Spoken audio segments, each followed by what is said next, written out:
Ang panahon ng patriarka sa Pilipinas ay patapos na. Tanggapin ang hamon. Buhay mo man nang siyang nakataya. Lumaban at pumangon. Walang abot kapag nakahiga. Sumalungat sa alon.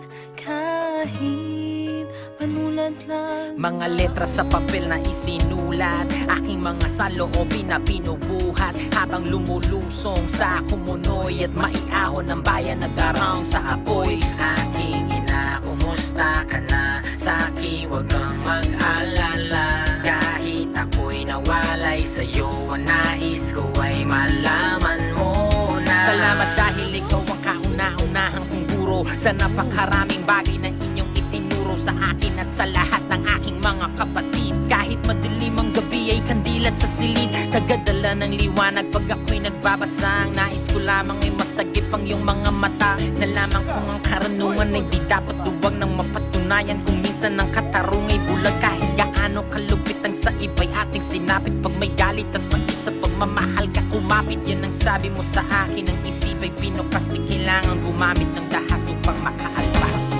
Kulay kayong magdiman ng aking binti.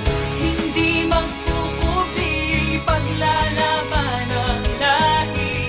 Pag-ibig na taglay, aking sinabuhay. Abutin ang tagumpay, kahit pa hanggang bukas.